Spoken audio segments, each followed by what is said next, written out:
I wanted to do it formally. I left my tuxedo. Okay, so Joe is here, sans tuxedo. Yeah. But at least everyone seems to be wearing clothes. Won't you get started, Harley? I'm going to now. Everyone here is wearing clothes, though, Joe, unlike the Greeks after they left the meeting with the EU, where they would have their pockets picked, their clothes taken, and they were the ones who got the haircut. Look, I'm going to start with the Greek situation, but I want to approach it from the standpoint of what Lynn is saying this really means, that we're on a course toward war. And it becomes more clear when you understand the background to what happened with the negotiations of the EU and Greece, because they were essentially given no choice except to accept a policy which even the people pushing the policy said would not work. Going into the negotiations, the IMF had sent out a memo which said that the Greek debt was unsustainable for at least another 20 years. At the time of the actual negotiations, the IMF released another report which said they wouldn't be able to pay the debt for 30 years, even if they fully carried out the recommendations of the European Union, the ECB, and the IMF. When the IMF said that this proposal makes the Greek debt unsustainable, that meant the IMF was essentially out of the process of working out the policy, because the IMF charter does not allow them to loan money when the situation is unsustainable. The IMF had been one of the biggest lenders to Greece. So now they just completed an 85 billion euro package, and they're going to have to do it without the IMF. And the Germans are saying they're not really interested in paying either. Hi, Alan. The Germans said they're not really interested in paying. So we had a situation where you have an acknowledged impossibility, and for the sake of Alan, I'll just restate what I just said, that when the Greeks were at the negotiating table with the European Union and the ECB, there were memos circulating by one of the three agencies that was the lender to the Greeks, the International Monetary Fund, which said that the Greek debt was unsustainable. It couldn't be paid in 20 years, even if the austerity policies were carried through to the fullest. But while the negotiations were going on, they released a new report which said it would take 30 years to pay it under the best of circumstances. And they said the best of circumstances were not in the negotiations. So the International Monetary Fund basically signed out. And the IMF is one of the three agencies loaning money to Greece. They're now saying they're not going to participate in this 85 billion euro loan because it's against their charter to make loans when they know the debt can't be paid back. So this raises the question, if the IMF knew it, and according to NSA leaks, Merkel and Schäuble knew, Schäuble, the finance minister of Germany, knew as of 2011 that the Greeks couldn't pay it back, why are they demanding more austerity from Greece? Obviously, they're not trying to collect the debt. They're trying to do something different, which is to sustain a financial bubble. And the way they're sustaining the financial bubble is laundering money from one institution, whether it's the ECB or the German government or someone else. They're laundering it from one institution through the account of the Greek government to the banks that are holding the financial paper. That's all they're doing. So if they get the 85 billion euro third loan, which will now mean that Greece owes almost 400 billion euros, then all it means is someone is loaning money through the Greek bank or the books of the Greek government that will go straight to the banks holding the paper. Now, what happens to the Greek government for making that payment? But they add another 85 billion to their debt. So it's the example I always use with a credit card. You still have the debt, plus you have the interest. So you really don't help yourself. So the question you have to ask is, why was this so important that they couldn't make a concession. They couldn't allow a haircut or a cut in the debt, number one. And number two, why the hysteria? Greece is 3% of the Eurozone. What if you let them default on the whole thing? Well, that's where you see what the real problem is. It's not just the short-term Greek debt. It's the problem of the whole bubble, because you have leveraged up against the Greek payments has been more borrowing against the derivatives that are written against the Greek debt, which means the Greeks supposedly owe money. Someone is buying in paper, and then they're discounting it, they're getting loans against it, they're trading it. Money is passing hands every time it trades hands. But what do you have underneath it? Nothing. It's a piece of paper. There's no sovereign currency backing it up. There aren't real euros. And now what they're saying is the Greeks have to put their physical country up as collateral. $50 billion supposedly worth of railroads, public parks, public buildings, government-run islands. Now, this reminds me of what caused the collapse of the House of Bardi. I was just thinking about this last night. King Edward of England, during the beginning of the 100 Years' War, borrowed a large amount of money from Spain to fight the war against France. And when he couldn't pay, he offered the wool on all the sheep owned by the crown as collateral. Well, a year went by and they weren't going to give the wool on the sheep. But what they did is they then put the sheep up to renegotiate the loan. And then a year later, they put the land up. And a year later, when the debt collectors came to get it, they said, well, try and take the land. And they couldn't.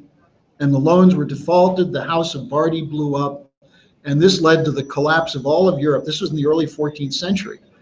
And it was followed by the spread of the bubonic plague as cities went broke, countries went broke, communities went broke, and people starved. Now, what happens when you put up an island? Well, if you have an army or a navy, you can seize it. But what happens to the people who live there? The people who have the restaurants there, the hotels there?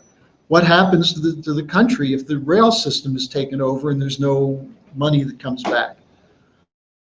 So even the people who are saying put up the 50 billion in collateral are saying they could never get 50 billion selling it all.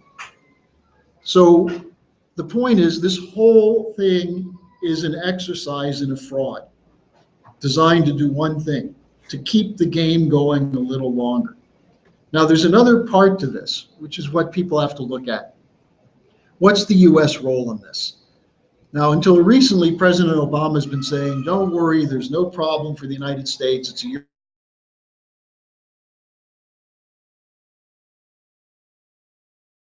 London banks, Banco Santander, HSBC, Royal Bank, the US one, BNP Paribas, all integrated.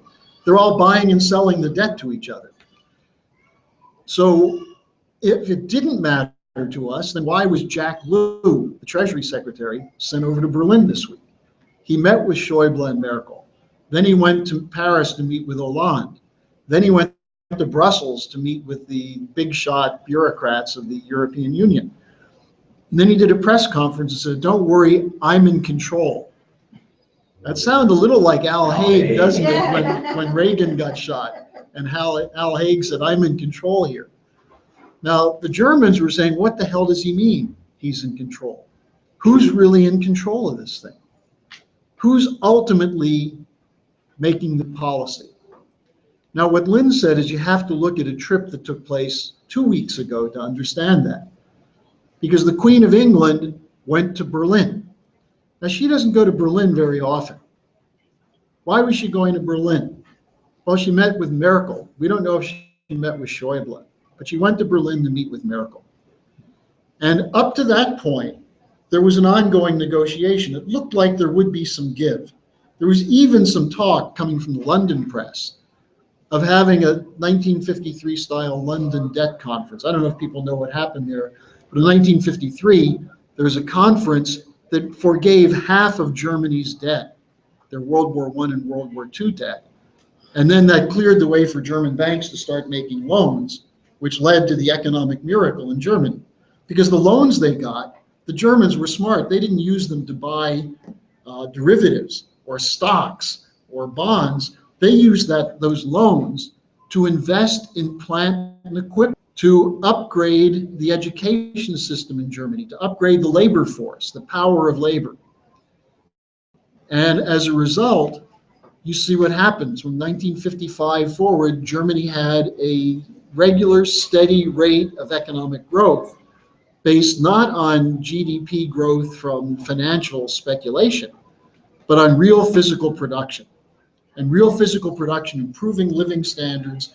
And as productivity improved, wages improved, pensions improved, and so on. Germany was the model for what Europe thought they were all signing up for.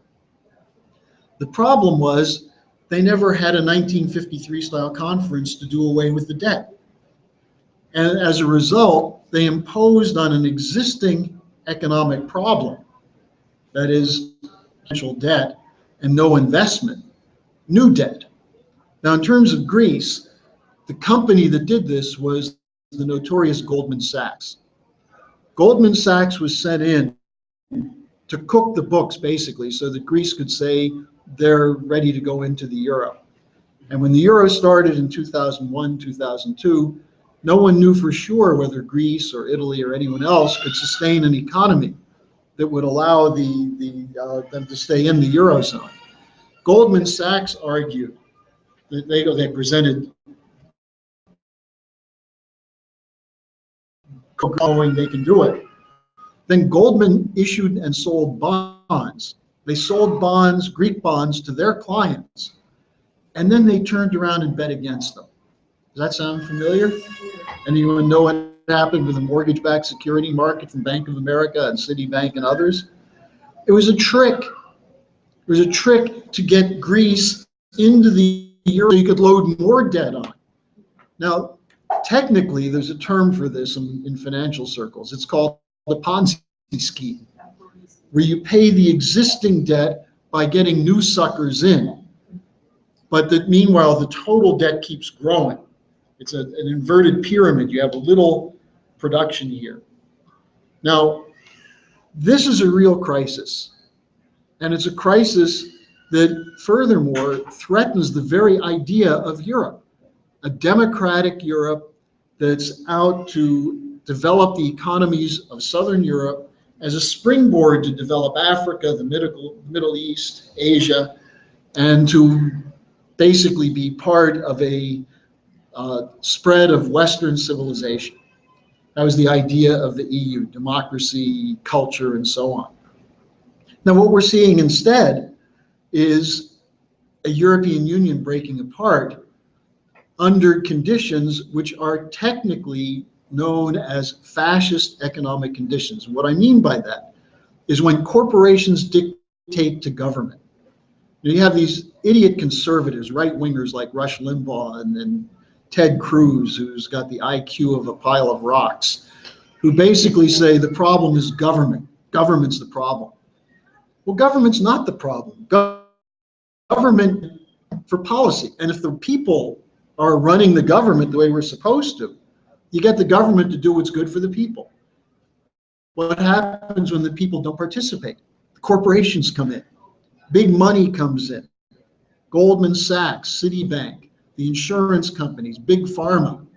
They come in and they run the government. They get the government to make more money for them. And if you look at what's happened since the repeal of Glass-Steagall in 1999, and Phil Gramm, who played the leading role in that, that's why it's called the Gramm-Leach-Bliley Act. He was the guy who introduced it. Phil Gramm should have been beaten long before that. That's why I ran against him in 1990. And I got 250,000 votes in the Democratic primary in 1990. I don't know if you remember that, Alan, but I got 250,000 votes because I kept going out saying Phil Gramm, he's not an economist. He's a fraud. He's a huckster for the banks. And it turned out to be true. Look at his wife in Enron. Yep. But what was their policy?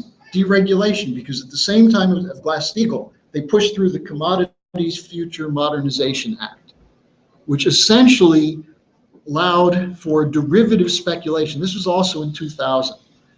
Now, some people blame this on Bill Clinton. Do you remember what Bill Clinton was doing in 1999? He was defending his presidency from a coup run by Gingrich and these bankers. Because Clinton had turned against the bankers in 97 and 98 when the Asia crisis hit. And then the LTCM bond crisis, the Russian crisis, hit in 1998. And Clinton said, we've got to reorganize the banking system. He said, the IMF doesn't work. The current system doesn't work. And the same weekend he delivered that address in New York City about the need to have a new financial architecture, which was sort of Clinton's term for a new Bretton Woods. The next week, Gingrich released the videotape of the testimony of Monica Lewinsky, who was obviously a plant who was set up to entrap Clinton. And so while Bill Clinton was trying to defend himself, he wasn't paying attention.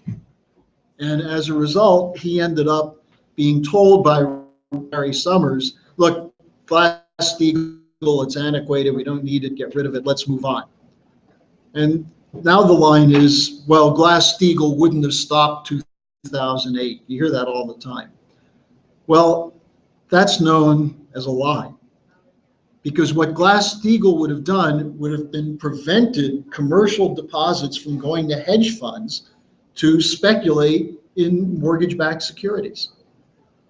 The banks basically became allies and partners of hedge funds in speculation, which was illegal under Glass-Steagall. Yeah. I'm a little confused about that. I do remember when all that happened. I remember walking into Bank of America and a smiling guy saying, guess what? Would you like to buy mutual funds? I remember when all this happened, but when I talk to my bank people about that, first of all, they say, oh, we cleaned up all the problems and we weren't forced to do the thing. We just took the money because the government told us, because they were they don't want to put a flashlight or whatever on the bank that really needed it. And we paid all our interest back. So first of all, I want you to tell me, is that true? The Bank of America paid all the interest, paid all their money The back? TARP funds were paid back, the $700 billion. Okay. Plus Because the TARP funds were really not, that wasn't really the problem. They were given that money and they did need it because they needed a firewall, because you had a possibility. The reason the TARP money was made available is that if Lehman failed, then Merrill Lynch was next, and Merrill Lynch ended up getting taken over. But then Morgan Stanley and Goldman Sachs were next. Wachovia, Washington Mutual, remember all these banks? Yeah. They used to be all over the place here. And now They all disappeared. And so the banks got bigger.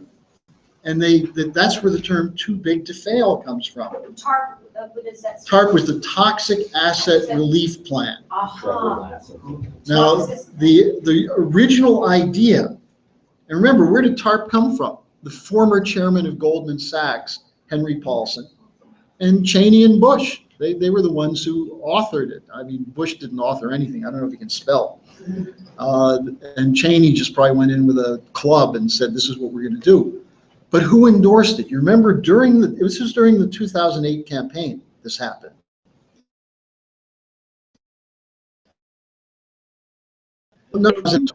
As the banks were about to collapse, and Paulson said we might face a collapse of the whole banking system, Bush went on television and said that.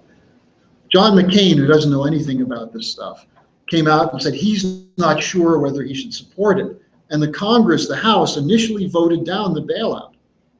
And who rode into the rescue? People don't remember this. No, Obama. Obama got together with McCain. They met with Paulson and they said, we've got to do this. Why? Because we can't let the banking system collapse. That's what they were saying. Now, how did this, well, how did this save the banking system? By giving them money so that they could say, if you want to trade in these papers, we've got the cash. So therefore, don't trade it in. Keep it. If you don't have money and you're borrowing, you put up 10%, you're borrowing tens of thousands of dollars to buy stock, and all of a sudden it starts collapsing. They're going to come to you and they say, you owe the whole value now. Right. Not just the 10%, the whole thing. If you don't have it, what happens? You're in default. Now, this is what was going to happen with the banks. That's why they got the money. Some of them got 10 billion. AIG got 180 billion. That wasn't even part of the, well, that was a part of that was TARP. But then what happened is they kept it going. They had something called TALF. I don't even remember what TALF stands for. They had another program which eventually became quantitative easing. Quantitative easing 1, 2, 3, 4. Quantitative easing was great if you're a bank. You get money from the Fed at 0% interest. Wouldn't you like that? Anyone here like $1 million at 0%, pay it back, whatever? The first quantitative easing was like $1 trillion, and they gave it to the Wall Street banks just to park the Fed and form excess reserves. Well, no, the first 700 billion was there as a cushion in case they got hit by the equivalent of margin calls. But they realized that wasn't enough.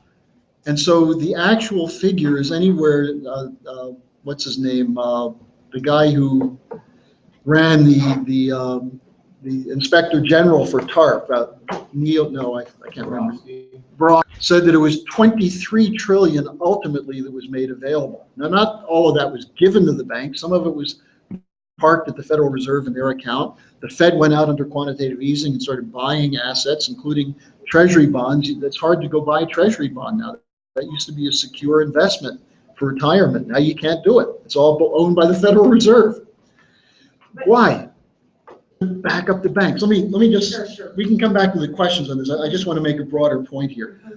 The arguments against Glass-Steagall are arguments coming from the too big to fail banks that don't want to give up their power. They want to keep the right to speculate and to force people to have to buy their financial instruments. One of the biggest operations is something called credit default swaps, the swap operation. What is that? That's risk insurance. Give you an example, perfect example. The city of Birmingham, Jefferson County, Alabama, wanted to upgrade their waste management system. They had to borrow, I think it was 16 million and then another 20 million to do it. And they were told they have to buy swaps now, the whole thing about swaps was if the interest rates went up, then the people who sold the swaps would have to pay the difference. If the interest rates dropped, the city and the county would have to pay the difference. Now, what was the trick? The people selling the instruments rigged the interest rate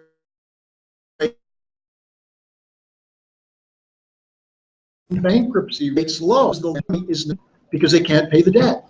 They put a county in the bankruptcy, which means county programs are being cut back, police and fire protection, and so on. So this is what the speculative casino bubble is about. And because they had lobbyists and money, they stopped any attempt to go back to Glass-Steagall.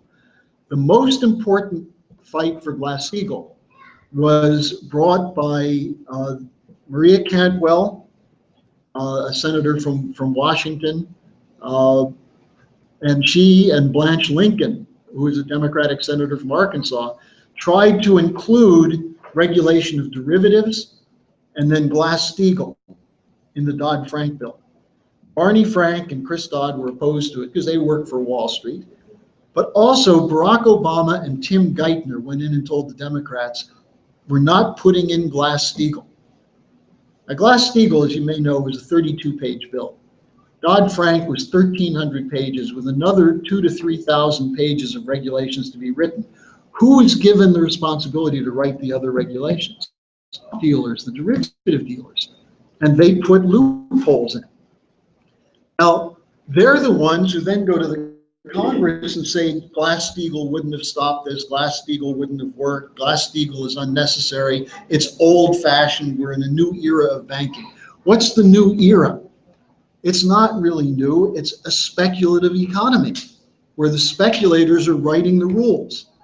And what we're saying, and now we've got 60 members of the House, mostly Democrats. We now have 5 senators. One is John McCain, who's still batty on everything except this issue. But 4 Democrats, about 62, I think, if you count Marcy Kaptur.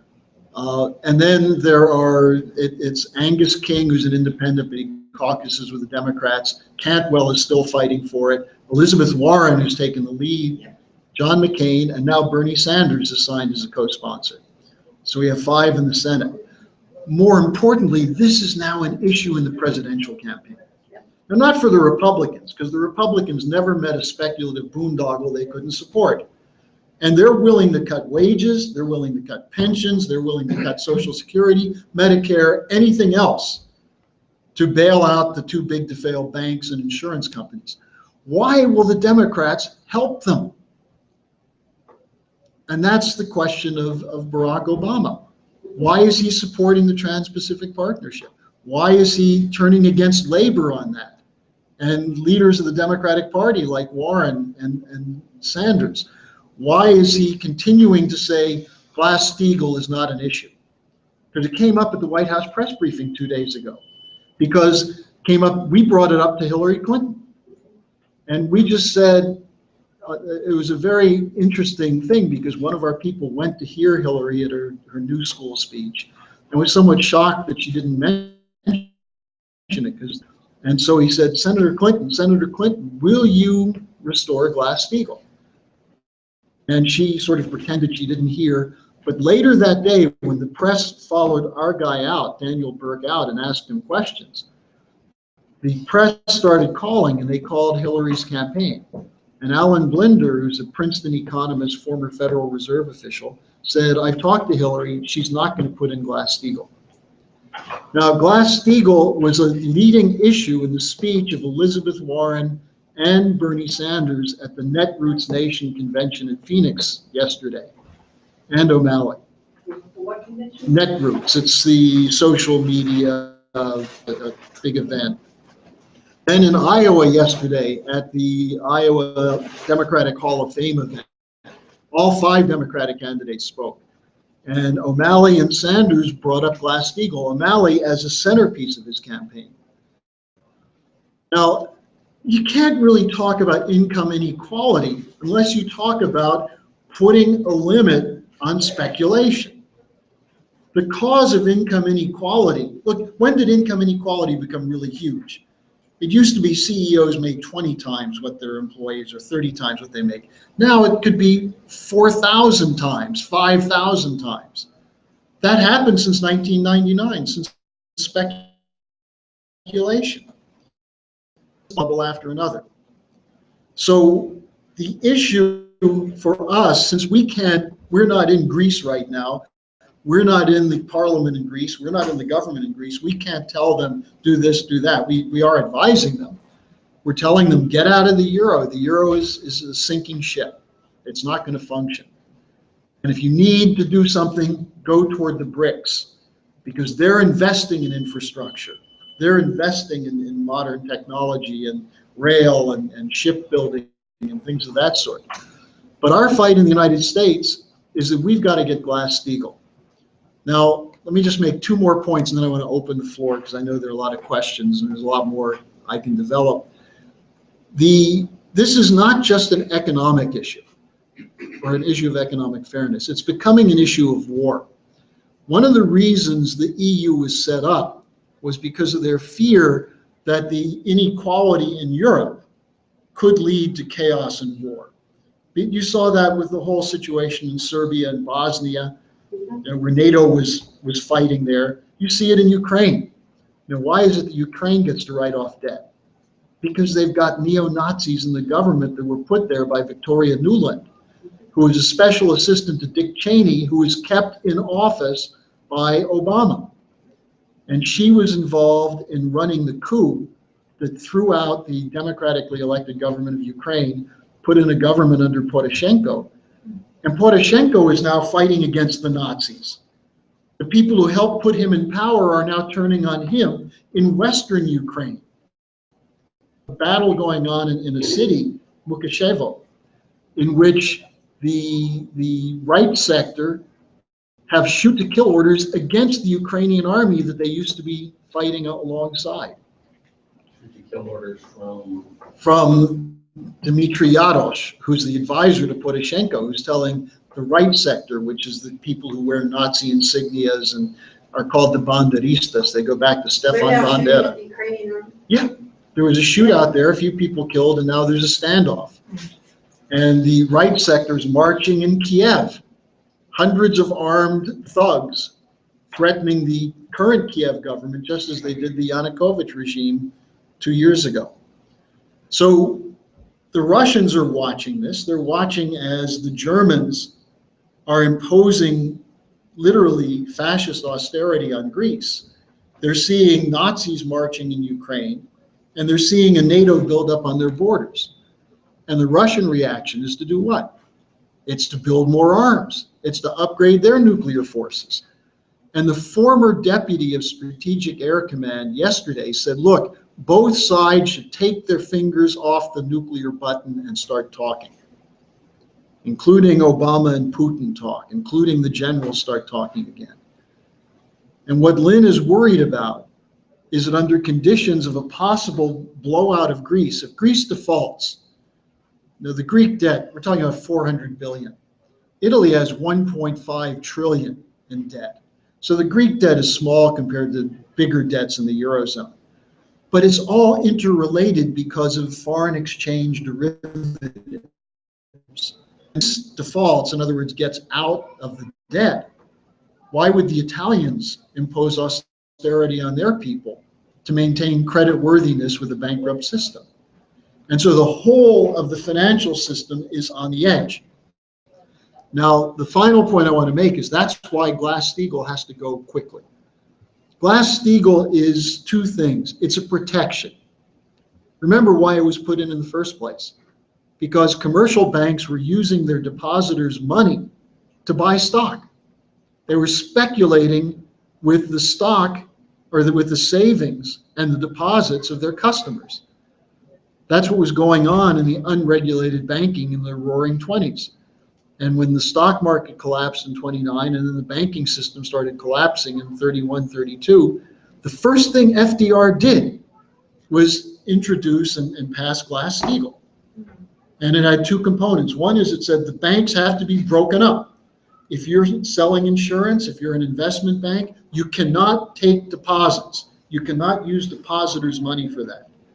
And if you're a depository institution, we will protect your deposits through the Federal Deposit Insurance Corporation, FDIC.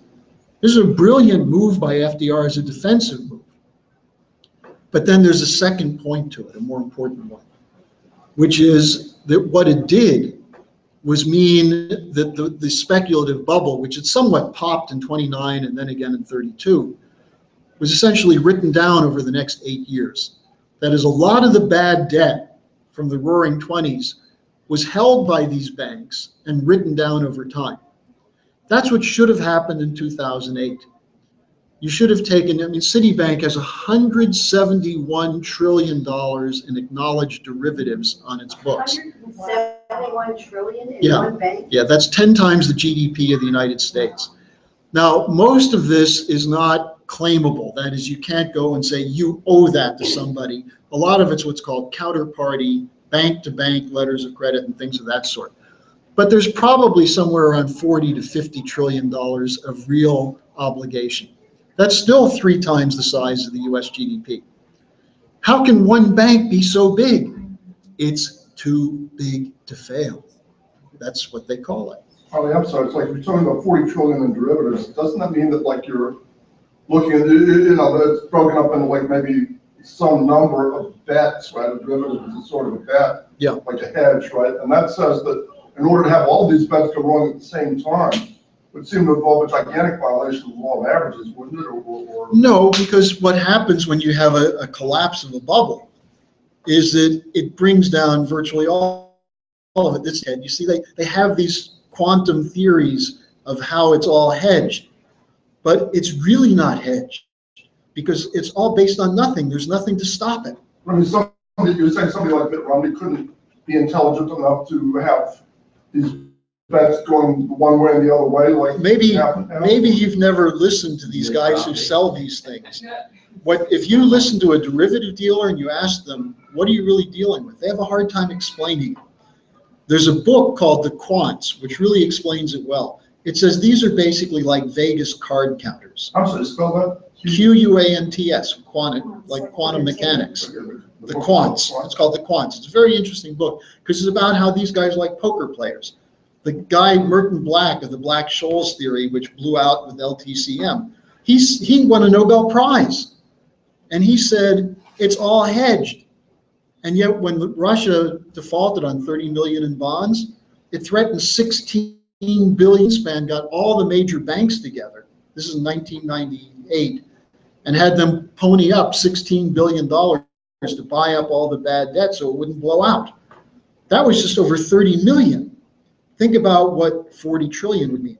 So what would happen with Glass-Steagall is that you would say to the investment banks, you guys have to sell off your portfolios. And you're going to have to start marking what you have on your books at market value, not face value.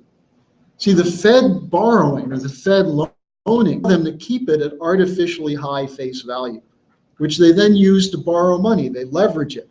They use it for trading. And the thing about a derivative, it's derived from something of value, but has no inherent value of its own. So the market value is zero. Yeah.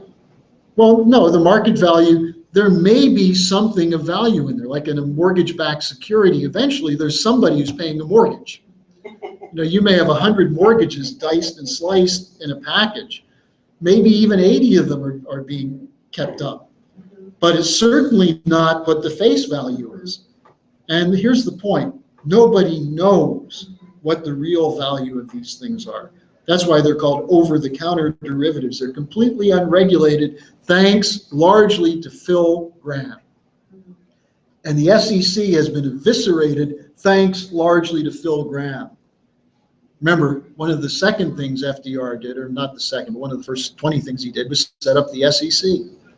And he put a somewhat crooked stockbroker named Joe Kennedy in charge of it because he figured Joe Kennedy would know how to catch the bad guys. So now, just to summarize, we're facing a situation which makes no sense with the deal that was made over Greece. Makes no sense unless you want to destroy a nation and send a message to everyone else, including the Russians. You play by our rules or we'll crush you. Secondly, in the United States, you have Republicans who haven't gotten the message yet, that the American people are beginning to get extremely angry about how they're being cheated. And I'll just mention 3 or 4 cases. Airlines. Under airline deregulation, there are now 4 major carriers in the United States. Weren't we told with deregulation there'd be more competition and the prices would drop? Did that happen? No. What about health insurance? If you have subsidies, well, maybe you can afford insurance, but it may not be a good policy. Meanwhile, did you know that subsidies at the end of the year anyway? Well, you know that You have a good job. Aetna just came up with $35 billion to buy Cigna. And Anthem has $47 billion they're offering for some other company. The insurance, the insurance companies are flush with cash because Obamacare, remember, was really Romney Care, which was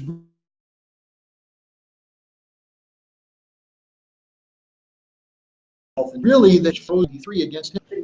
Remember, Hillary had it wasn't quite single payer, but it was in the right direction. It was a good plan. And all the insurance companies are traded on the stock market. And give They're going way up. and then your dividends, so you're really paying a lot for the dividends when you're going to the stock But the market. insurance companies are doing really well, and they're going to increase the principal payments next year.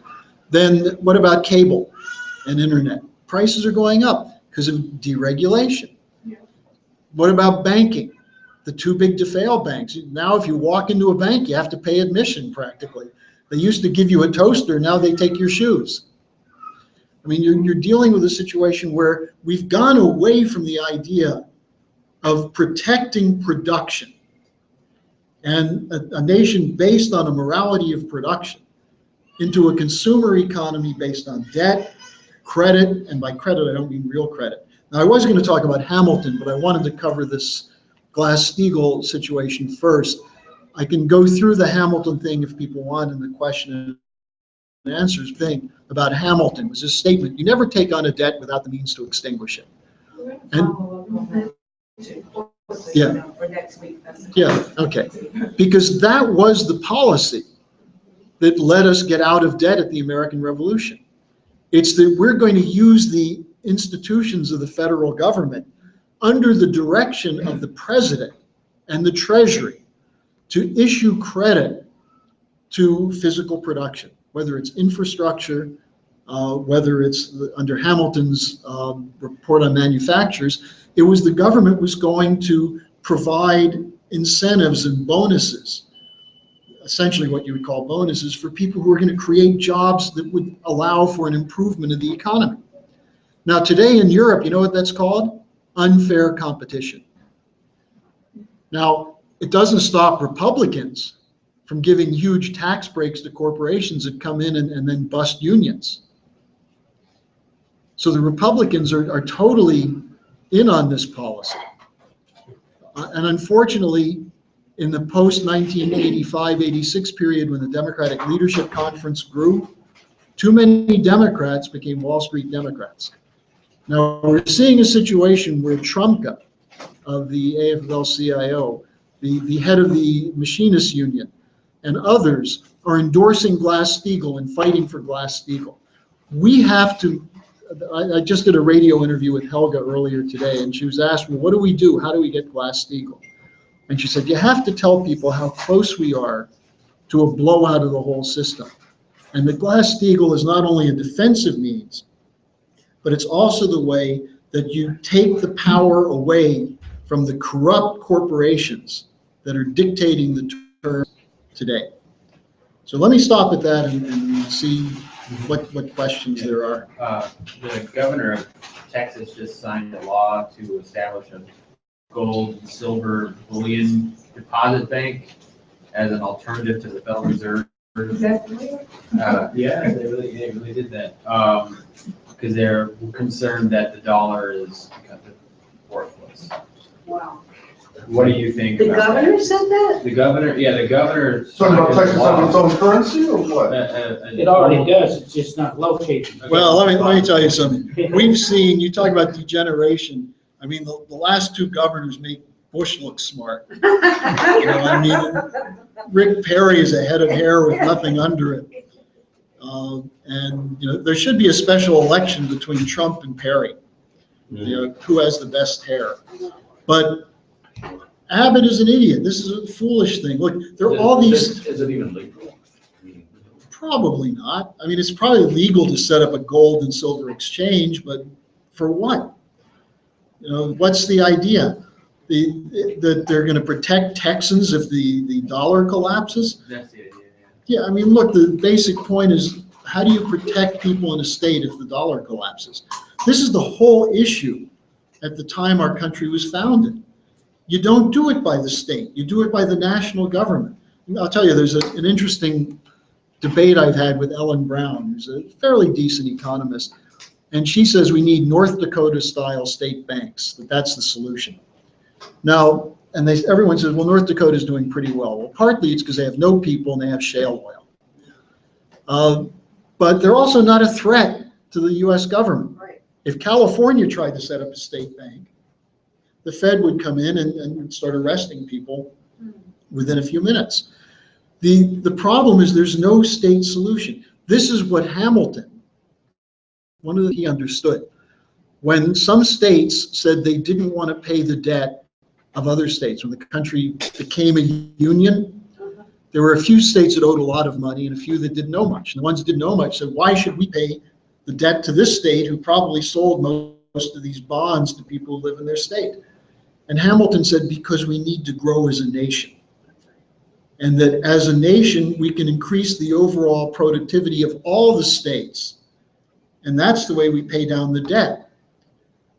Now, there's a phony argument that that's what the EU should have done, that the EU should have had everyone take on, pool all the debts and have the rich countries basically pay it. Now, had that been the proposal, that was called a transfer union. And the Germans from the beginning said, why should we pay everybody's debts? So that's why that never happened. But there's still people, including a friend of mine, who's putting that forward now as a solution. The Hamilton solution, though, for the United States is very simple. You know, I mean, people who are putting Texas forward as a model, you know, like Rick Perry, the great employment in Texas, he happened to be sitting around when there was an oil and gas boom in fracking, which is not a good policy overall. It wasn't that Rick Perry was a genius who figured out how to create jobs. That's his whole campaign. I created jobs in Texas. He didn't create a damn job in Texas. It's not low taxes that created jobs in Texas. It's that the president and the Congress decided they're going to make the United States the world's biggest energy power by fracking. And the whole country's actually paying for this. So the idea that there's a state solution is just absurd. And someone should tell Abbott that he should check the map because Texas is still in the United States as far as we know. Support Glass-Steagall, see what he says, you know, what the hell, you know, at least we'll learn something maybe. Sure. But the other thing about Hamilton, the invitation I did for this thing, is that quote from Report on Manufacturing, where he actually says that creativity, Yeah. you know, is what drives an economy, right? Not money, not, you know, but the encouragement. Well, this is Hamilton. Hamilton and Franklin had an understanding from Leibniz, the German philosopher, which is that and it's in our Declaration of Independence, pursuit of happiness, not property. The John Locke idea was life, liberty, and property. They debated this, and they put instead pursuit of happiness. Why? Because what they mean by happiness is the sense that you can contribute to the future, that your life has meaning, you can do something. Now, what does that mean in terms of an individual life? If you have a growing economy, so you're doing something that's ensuring that there'll be more for the future, more for your children and your grandchildren. And how do you do that? It's technological advance. How did we become a rich nation? Not by slavery. You know, the argument that slavery built this country is a fraud. It was manufacturing. Slavery was just another form of robbery. And the union movement developed hand in hand with FDR's policies, because what was clear was that you needed to ensure that workers were making a living wage. And we've seen in the last 40 years, we're losing that. The actual wages today are below the level they were in the 1970s. And yet we're told we're richer than ever. That's if you add up the value of all the stocks. But you know, valuation of Yahoo and Facebook and Amazon is creating billionaires. What do they do for the physical economy? Nothing. We need to reopen some of these auto plants and get modern graders and upgrade our road system, our rail system, our water and waste management system. That's jobs. And Republicans who say, oh, those are make-work jobs or government jobs, they're imbeciles. Those jobs go to contractors who hire people. They live in a community. They pay taxes. They develop a community base. That's what Hamilton had in mind. And the key to that, if you read Bob Ingram's article, was the best example was that the Hamiltonians fought for 17 years to get the Erie Canal project. Why? Because they wanted to have a quicker route to Buffalo? No, because they understood. Exist before the Erie Canal. Well, they understood the importance of improving transportation and cheapening the cost of transportation for building a nation. And this is exactly what the Chinese are envisioning with their Silk Road policy, the one belt, one road. You don't just build a railroad so you can move something from here to there, but you can develop the corridor in between. And you can develop new cities. You know, there was Stephen Roach, the former head of Morgan Stanley Asia, who's actually a pretty good economist, even though he worked for Morgan Stanley, had this article he wrote the other day in which he said that China is building 2.5 New York cities, what did he say, every year? A year, yeah. Wow. 2.5 New York cities Yeah. a year? Yeah. So That's 50 million people.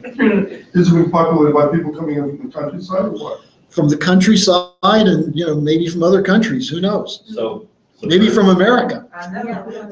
You know, if the Chinese continue raising their wages as they're doing, then you're going to see something interesting, which is China is going to open up sweatshops in the South.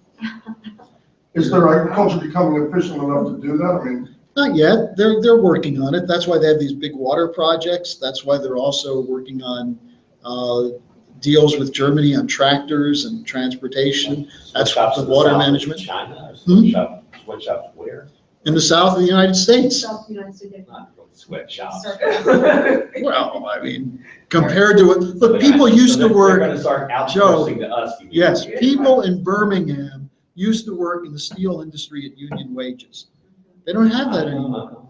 And so Nissan moves somewhere in northern Alabama and they get 20,000 people to show up for 1,500 jobs.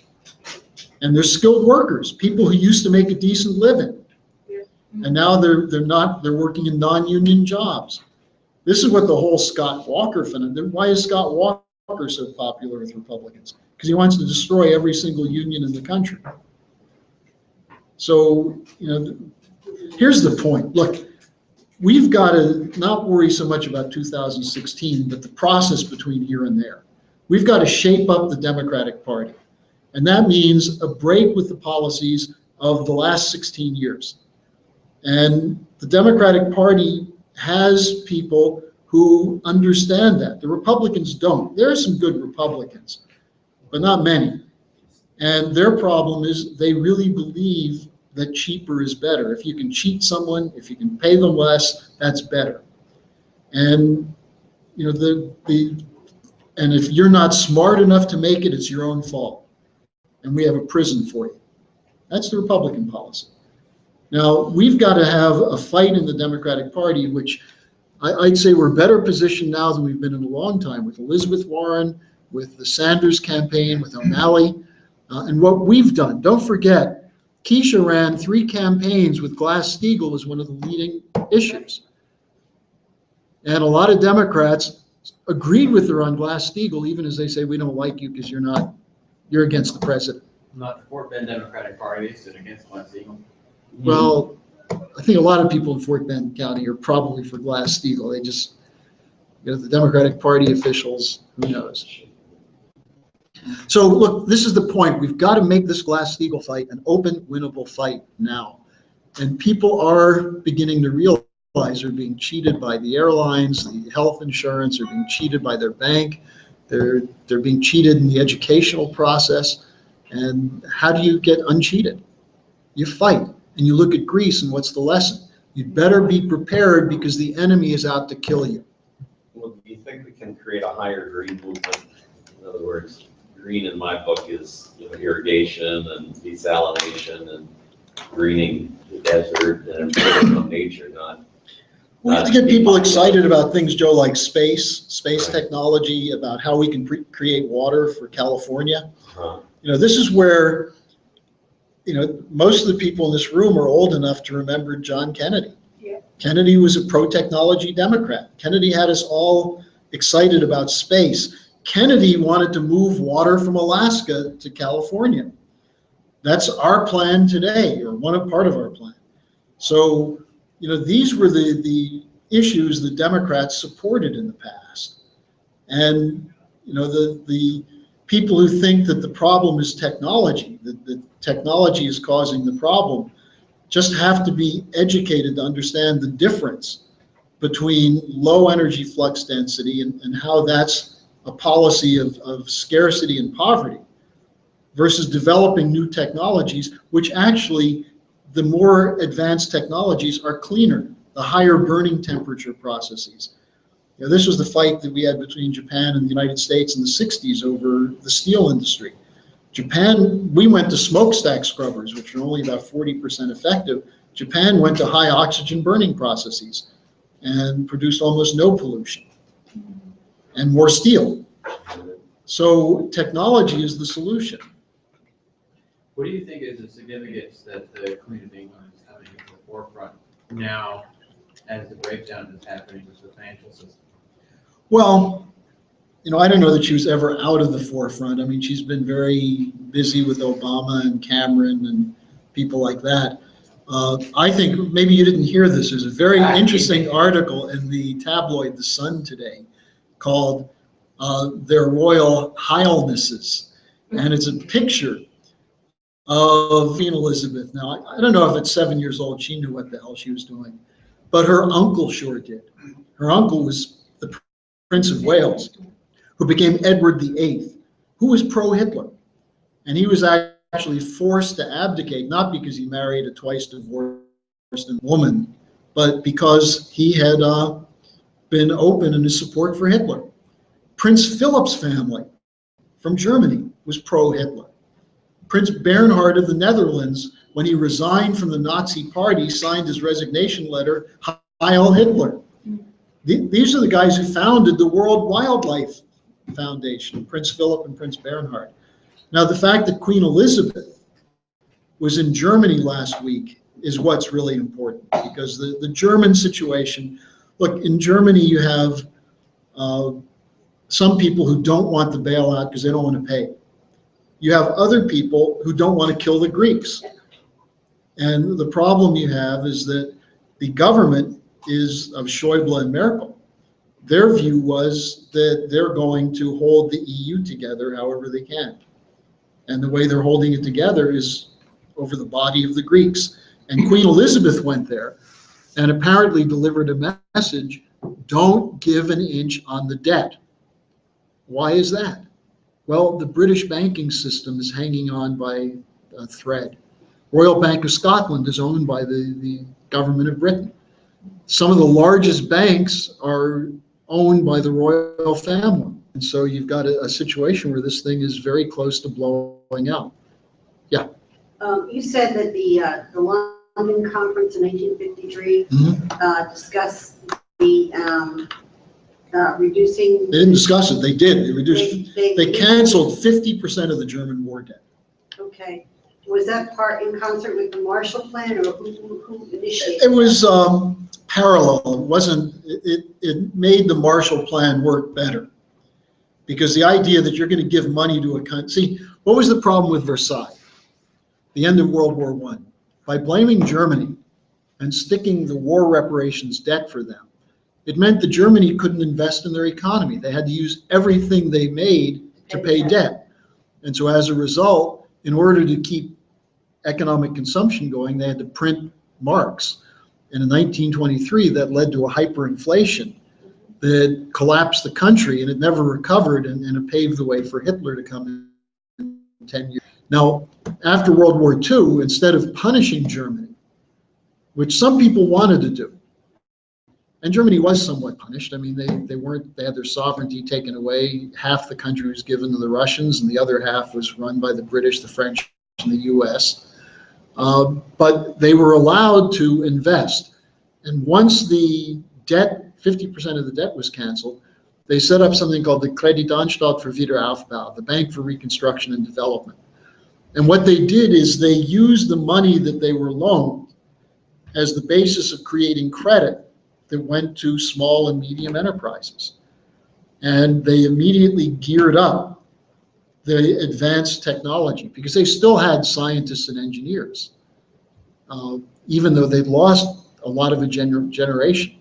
You know, think about the problem in Germany.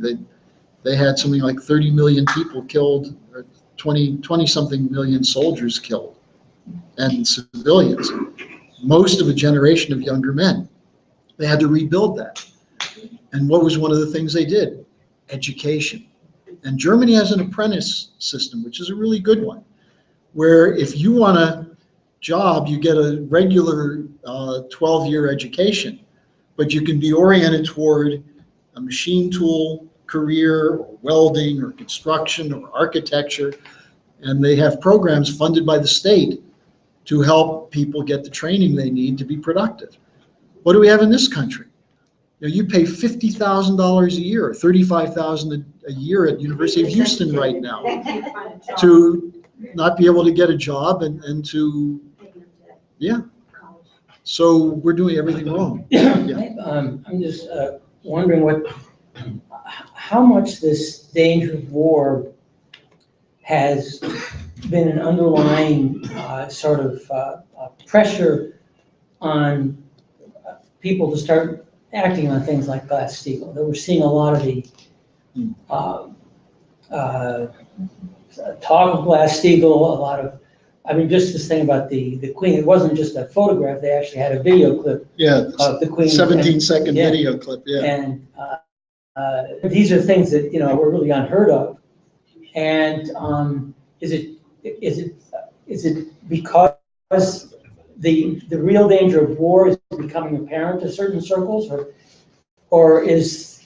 No, you're absolutely right. Look, let me just tell you, in military circles, you have two different groups. You have a group that's saying we better be prepared for the next war. And they're the ones saying we need depots of equipment for NATO in Eastern Europe and Latvia, Lithuania, Estonia, as though Russia's about to invade the Baltic states. Then you have others who are saying, we don't want to fight a war, let's talk to them. That's what General Dempsey, the chairman of the Joint Chiefs of Staff, has generally said. Now, he's going out in September, and the guy who's been appointed to replace him just said that Russia is an existential threat to the United States.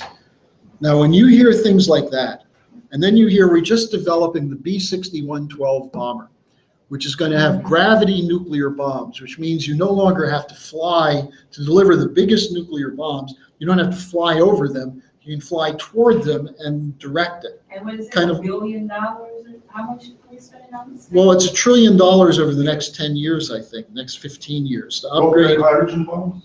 Yeah, to upgrade our nuclear forces. I just said the B-61, that's 12. thermonuclear, that's not nuclear. Yeah, it's hydrogen bombs. What did you just say about you? They're planning on spending $1 trillion. I'm not sure if it's 10 years or 20 years, but $1 trillion to upgrade our nuclear forces. Now, one of the top officials who was with Reagan in the late 80s, Theodore Postal, so he's not a liberal peacenik. He said, look, why are you developing these weapons? There's only one reason to develop a B-61-12, which is if you're going to use it. Because otherwise, it's a waste of money. You don't need it. We're talking now about putting new tactical nuclear weapons in Europe, and the Europeans are starting to say, wait, we're not so sure we want them. But Helga made the point today, in the 80s, going to do that. Hundreds of thousands of people in Germany were out on the street against it. And now, no one's marching. Helga said they're too worried about vacations. They're too worried about Conchita Wurst. Conchita Wurst is a woman with a beard who won the equivalent of American Idol for Europe last year.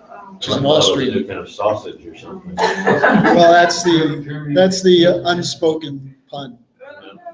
So look, these are things that if people, to get to your point, some people know there's a war danger. Some people know that we're supporting Nazis. We're training Nazis. Look, John Conyers put an amendment through the House that was passed unanimously that said we must not train the Nazi brigades in Ukraine.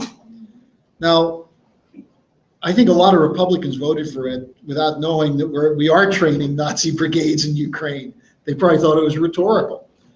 Conyers had the guts to do that, to say we've got to stop this. Victoria Nuland, you think she doesn't know that we're risking war? You think the German military, I mean, why do you think there's so many ex-military in Germany saying back off? Schroeder, the former chancellor, Schmidt, the former chancellor, the deputy chancellor today, are all saying that we're pushing Putin. We've got to stop it. And yet Merkel is agreeing to the sanctions that's hurting the German economy. She's taking their orders from the Queen. Well, that's the point. So, your answer, the question is, people don't know it, and they also don't know how imminent it is. Frustrates He's also Lynn, being told by Fox TV that Obama's a wimp because he's not. because he won't go fight. He won't go fight Putin. I mean. Well, that's Kane and others.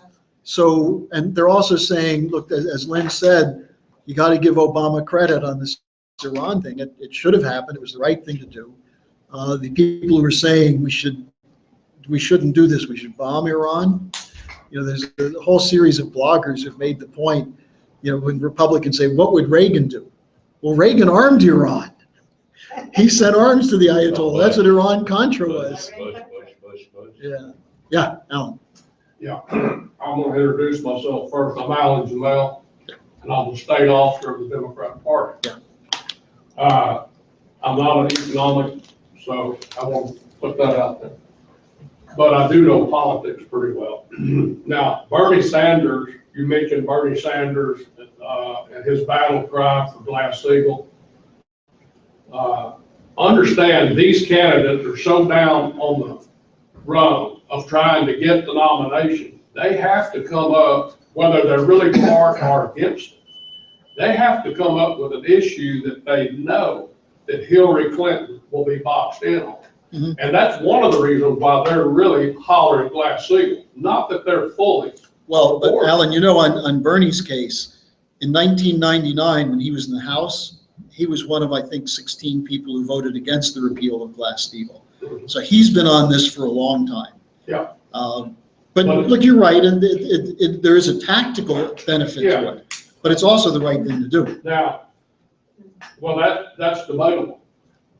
For every person like yourself and some that might be in here that's for Glass-Steagall, and I'm not saying I'm for or against it myself, because I'm still trying to educate myself on it. That's why I came here today.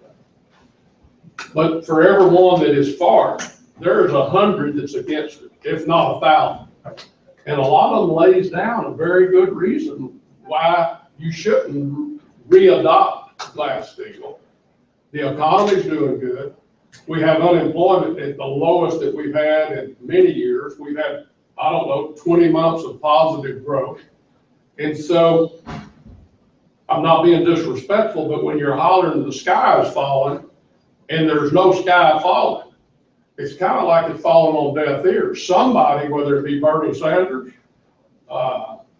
somebody is going to have to lay down some kind of credible information that will get the attention of the electorate to make it a political issue. You're absolutely right. Now, let me tell you the flaw in your argument, though.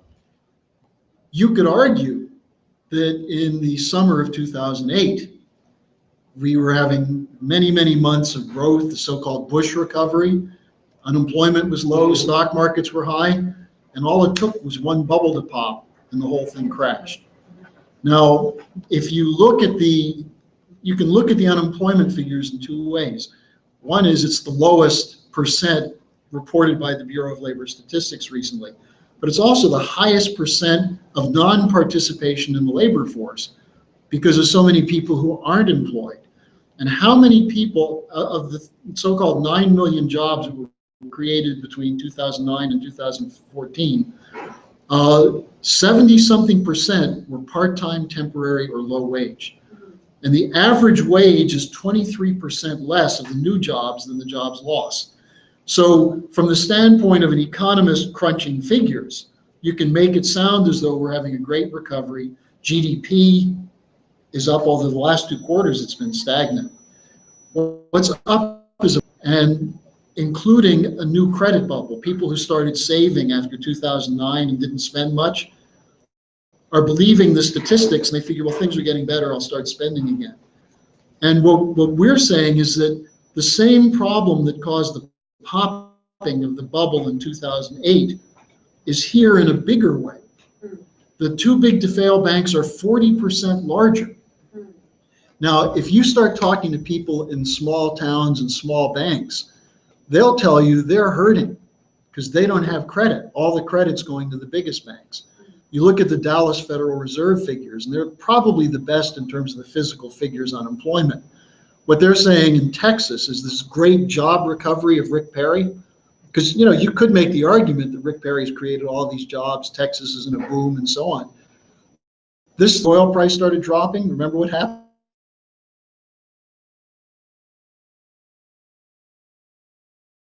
Blow out. And now we closed whole down when oil hit $44 because they had invested billions of dollars into fracking with oil at the $80 to $90 a barrel. And not only was the money loaned out for that, but there were derivatives, $1.4 trillion in derivatives written against that. And if that blew out, that would go into the whole thing. So what I'm saying is that you're right.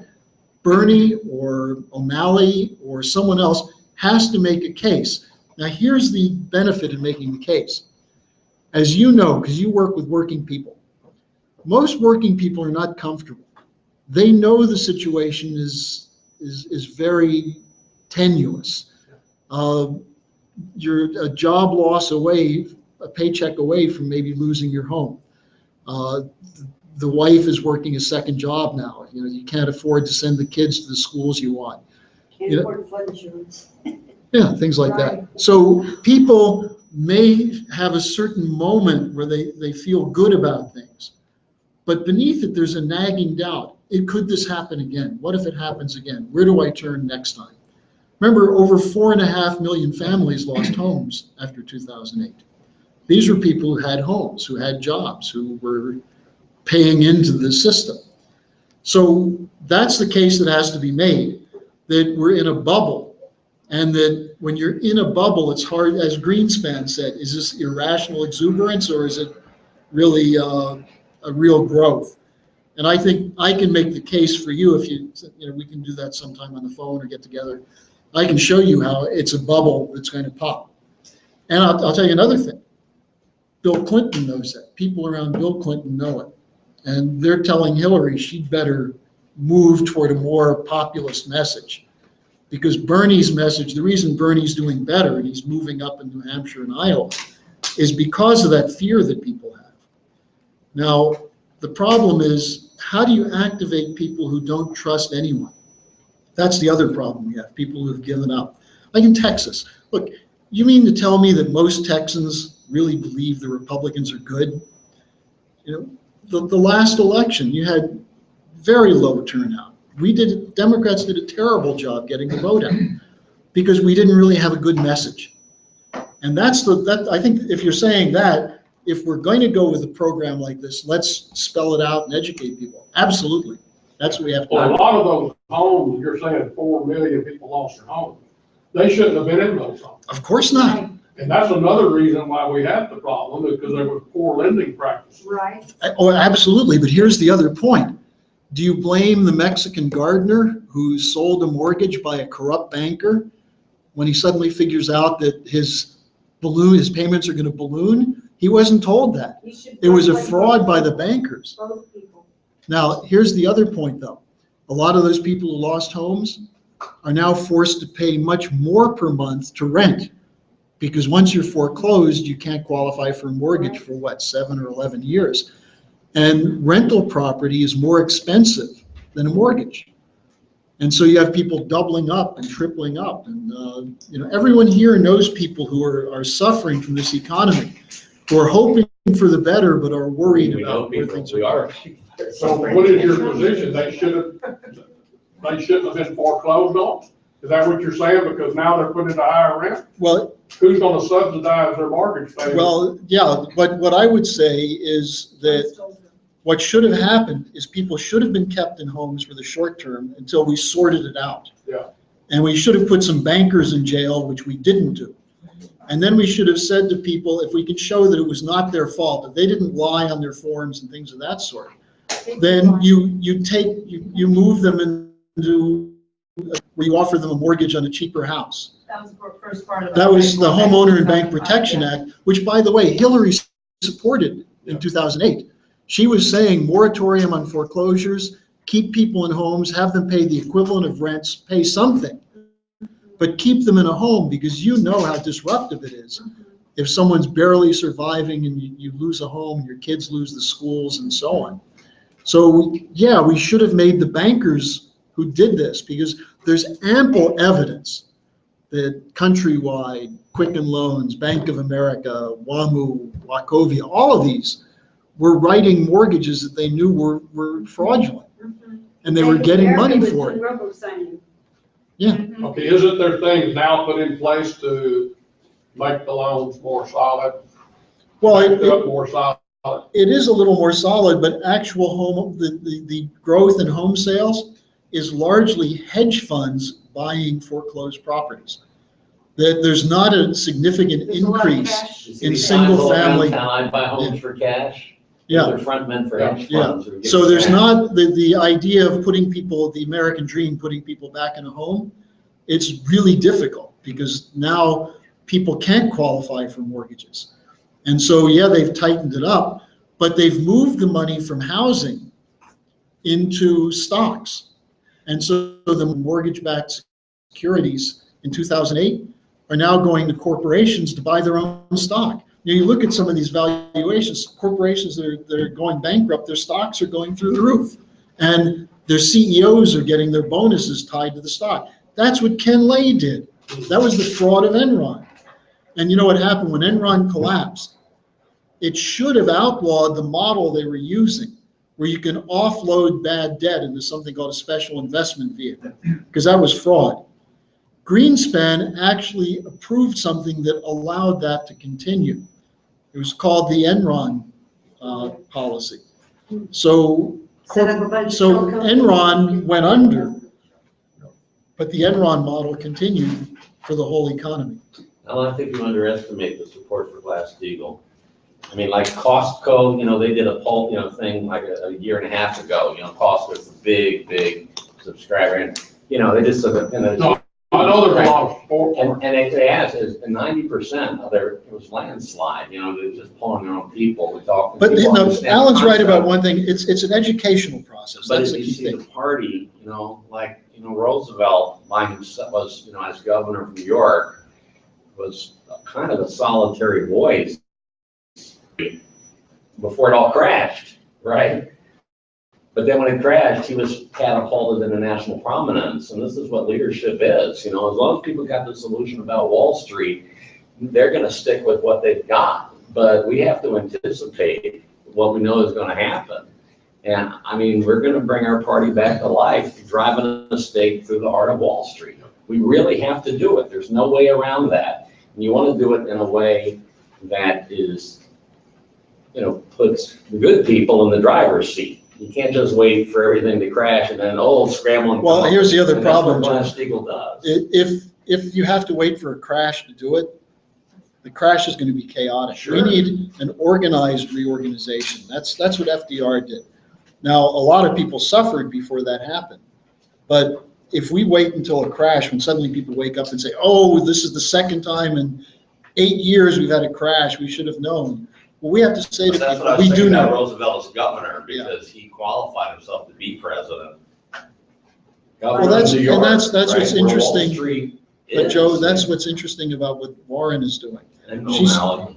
And O'Malley. Warren is touring the country, stirring this up, and she's having big crowds.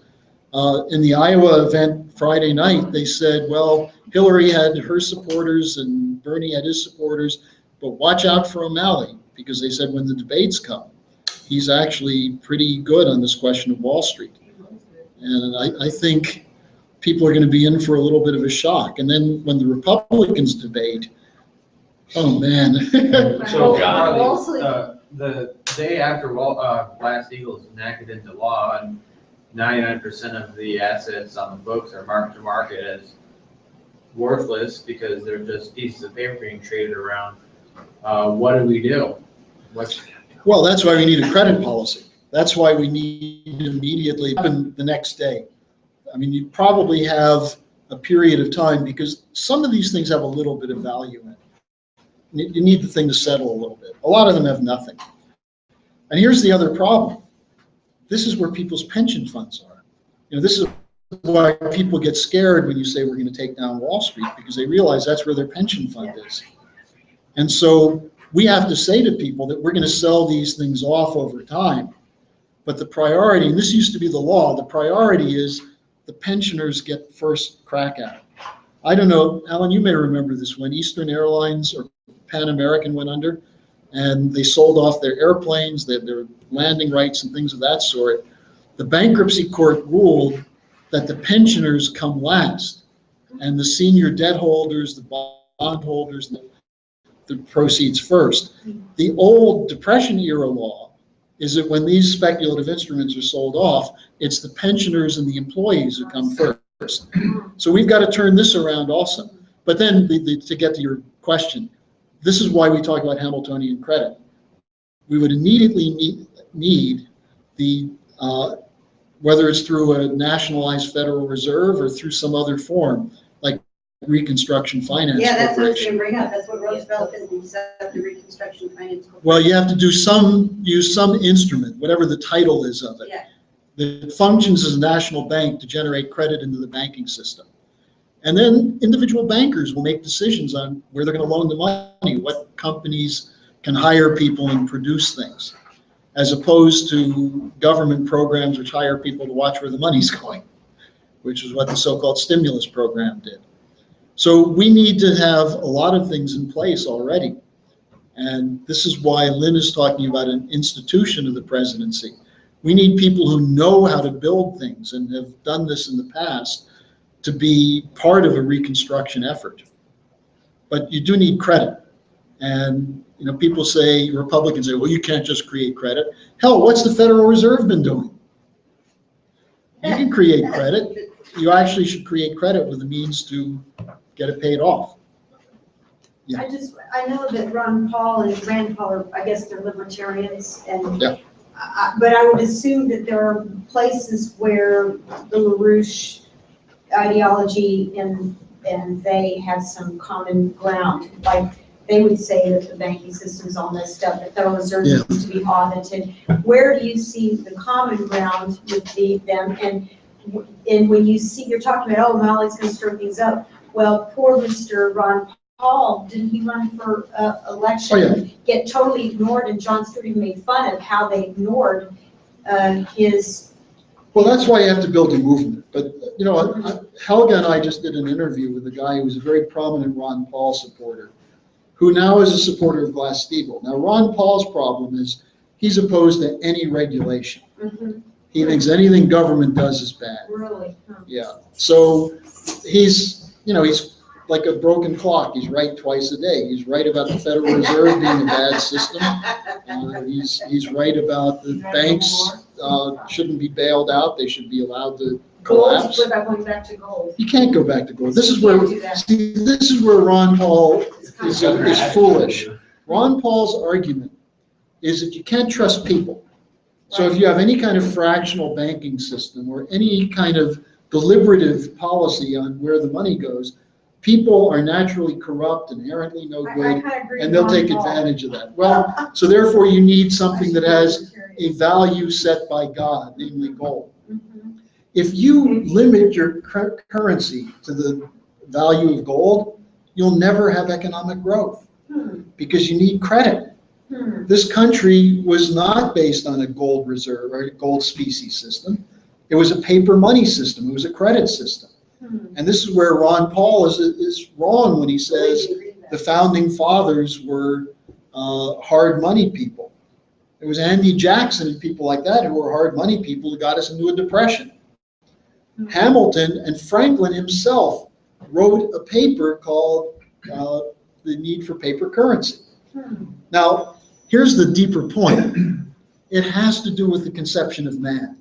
If you believed that all human beings are out to fight for competitive advantage with everyone else, in other words, a Darwinian jungle, then Ron Paul would be right. But isn't that the evidence, Harley, that we're seeing No, it's everywhere? not. No, it's not, because if that were the evidence, mankind would have been wiped out a long time ago. Well, we're on our Well- way pretty fast. Well, are there evil people? Yes.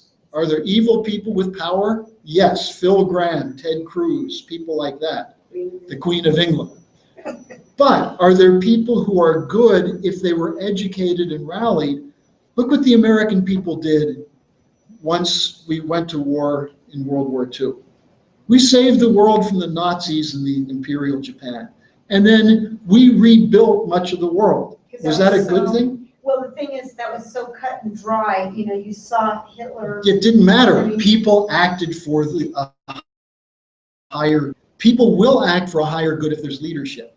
And this is what, the argument against unions from Walker and others, that, well, unions take away the freedom of the individual to not be part of it. Well, but they want to benefit from the success of the unions. The fact is that you can't look at this country without realizing that collective bargaining was part of the development of the middle class.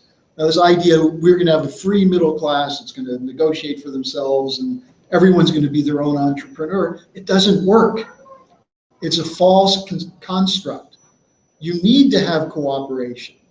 Now, can mankind cooperate on higher principles? Sure they can. Well, that's the fight. Did Brazil and India and Russia and China? Well, look, it's all imperfect though, Betty. Yeah, It's they've imperfect. got problems, I'm sure. But what you have to do is you have to have leaders who say, we're going to put the common interests ahead of individual special interests. That's what our Constitution, and our Constitution, when it's worked, has provided for the general welfare. It's taken a long time. We had to fight against slavery.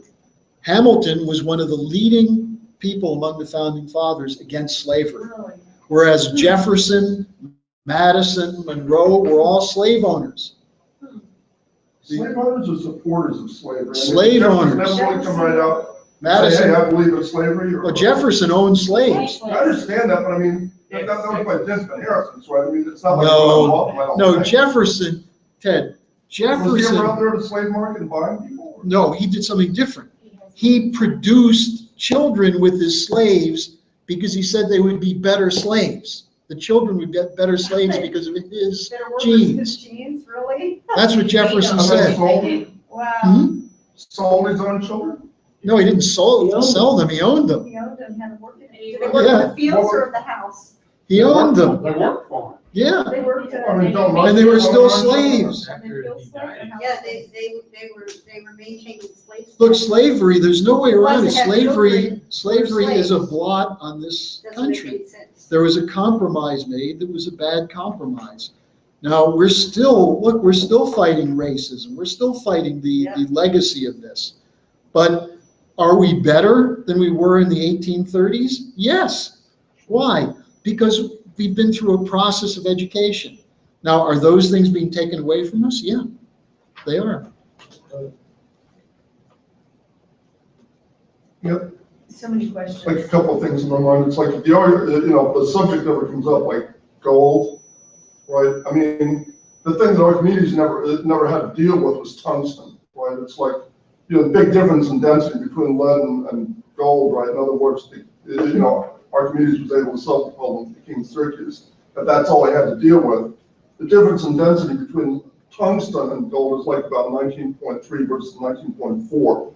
Okay, the banks in New York can't deal with it. Okay, they found tungsten bars coated with gold, like in the vaults of the Wall Street banks. Right now, those guys can't deal with it. Then you get these people, you get this advertisement on every one of these, White House Center talk shows. You got it on gold, right? Like after. Well, but here's the biggest problem with that theory. They believe that in a free market, supply sets the price. Well, they're talking about a hedge, like for the day the whole system. I know, but here's the It won't point. work. I mean, those guys can't deal with it. How are you No, going to it deal with won't work because the gold market is controlled. Look, all these people, there's more Maybe demand you're for right. gold today than there's ever been before because of all these so-called gold nuts out there. They're told buy gold, But buy I'm saying the gold. gold will be worthless the day after. But that's the point. Because Because why is the price of gold dropping if everybody wants it? Because supply and demand is a fraud. And this is where Ron Paul doesn't realize that on free markets, they're not free. If you take away government as the regulator, then the most powerful people will control things. The perfect example is airline deregulation, health insurance deregulation, internet deregulation, and bank deregulation. These are 4 examples from the Reagan period to the present. And what do they all have in common? Who was in charge of the Blue Ribbon Commission on Deregulation under President Reagan? George Herbert Walker Bush, the vice president. And who were his buddies? Kohlberg, from Kohlberg, Kravis, Roberts. They had the equity funds. It was a total Wall Street operation funded from the top to get rid of the FDR regulations. What are they targeting now? Medicare. Because they're saying if you take away a single payer system, then you have more competition.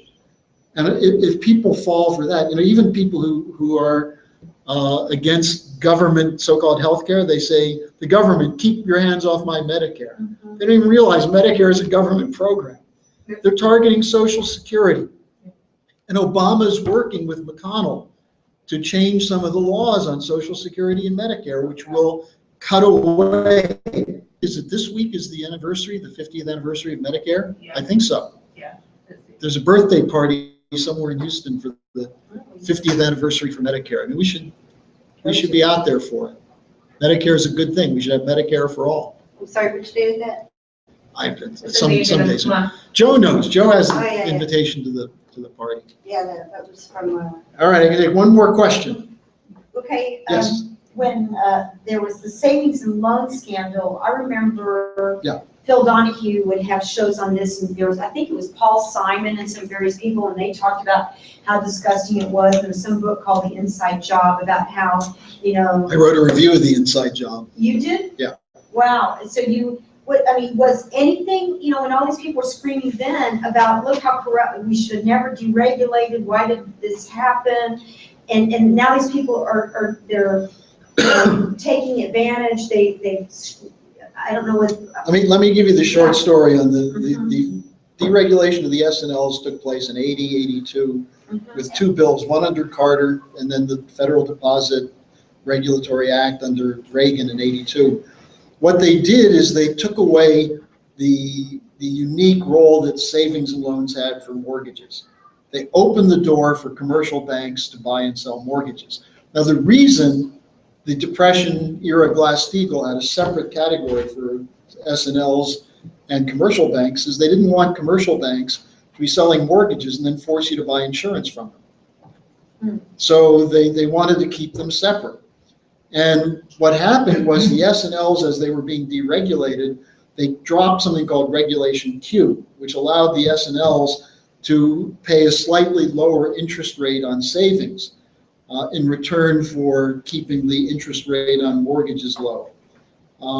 And the S&L people were told, you're being prevented from making a lot of money. You're not allowed to go out in a competitive market and get the best deals you could. So they swindled the S&L people by saying, support this. I spoke at an event in 1982 in San Antonio with Henry B. Gonzalez, where Bill said, this will be the biggest catastrophe for Texas if we deregulate the savings industry. A spokesman for Citibank said, nonsense. Money is going to flow into Texas like crazy. You guys are all going to be rich. And I stood up and I said, this guy from Citibank is lying to you. We have a report here that Citibank is planning on coming in, buying up the S&Ls, taking the money out of state, and you'll never be able to borrow again. Now, that's exactly what happened. And the S&Ls, in order to compete, started offering crazy interest schemes and all sorts of things. And eventually, close to 1,000 S&L board members and executives went to prison.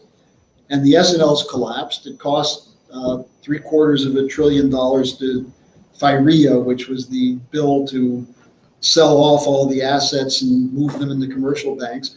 They had something called the commercial banks could come in and buy up the mortgages for literally 20 cents on the dollar. You're confusing me. What's the difference between a savings and loan and a commercial bank? I think that to me is the same thing. No, a commercial bank was not allowed to make mortgages. They were not allowed to loan to homeowners. Why not? I mean, what does it matter? Because if you want to encourage home ownership, and but now that's not the way it is now. Like Bank of America is a commercial bank, right? Okay, I'm sorry. What Roosevelt set up, the separation was meant that you'd have one category of banking specifically designed to allow people to have homes, where there wouldn't be competitive rates with the interest rates wouldn't go up or down. You'd have a 30-year mortgage. Now, how could the savings and loans compete if interest rates are going up and down?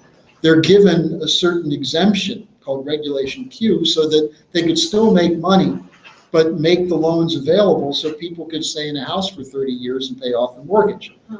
That's when people thought of homes as places to live rather than investments. Now, once you got rid of that, the argument was, well, interest rates can go up and down, you can save money, you can renegotiate, you can get a new mortgage. That's part of the new world of banking that they sold the S&L guys to say, look, give up your existing benefit because there are much bigger profits over here. So once they let commercial banks go in and start issuing mortgages, they immediately started mortgage-backed securities. They securitized them, which was not allowed under the old S&L system. Hmm. And so how do they get people into these houses? Adjustable rate mortgages, interest-only mortgages, where they said, well, look, the interest rate is down, maybe it'll go up later, but you can always renegotiate. Hmm. And when the bubble popped, you couldn't renegotiate. You got kicked out. But you're saying under the commercial banks now, when you buy locking, I thought you're still locking in a 30-year loan at a certain. Well, rate. you are locking it in, but they're not making a lot of mortgage loans right now Hmm. because they can't make as much money with them. So they're just telling people, too bad, we're not gonna lend you the money? Well, have you been watching how many ads there are for find out your credit score? Because if you don't know, you've got to have a pretty high credit score right now to get a mortgage loan. Hmm. Because the How commercial high? banks, And even then, 800? I mean, I think 850 the is the top. 750s or something. Huh. But the commercial banks are interested in profit. The S&Ls were a special category to allow for people to be able to put money into a home and have a family home. And, there's an old saying, did you ever see poor savings and loan directors? No. Their program was 363. You pay 3% on savings, you charge 6% on mortgages, and you're on the golf course by 3. Huh. So it was a system that worked. Maybe it wasn't the greatest system, but it worked. Mhm. And when they made it competitive, you had a boom in housing, and then that was a bubble. Hmm. There was a separate system for farm loans too. Yeah, And that stabilized that industry. Sure. It was very unstable. oh, I was gonna, Vincent Elkins, when Judge Elkins was in charge of it, they could lend money on real estate, just not homes. Yeah. But And you people couldn't- go buy 50 acres. you they couldn't could get- foreclose a farm home either. Yeah. That was part of the original deal. So he had a rule at the bank when he was in charge that no more than 7% of their loan lending would go into real estate. Well, there used to be laws for banks Yeah. and pension funds and others that you had a limit to how much could go into real estate. Mm-hmm. And in the early 90s, under George Bush Sr., all these laws and investment were changed, which led to people saying we can speculate on anything. And that's where we are today. well, I just wanted to bring up the 28 pages because you asked about Rand Paul. And Rand Paul is an ally on releasing the 28 pages. And he did a 10.5-hour filibuster to make sure the Senate could not approve the renewal of the Patriot Act. And He worked with Ron Wyden on that. the yeah, Democratic Ron Party. Wyden and Rand Paul and a couple others. Yeah. Whose names I can't But recall. Rand Paul needs an economics lesson. Yeah, He he still does. believes his father's economics. Yeah, but he did introduce into the Senate, the bill to release the 28 pages. Okay, well, we're going to end the meeting now. Thank you for joining us, and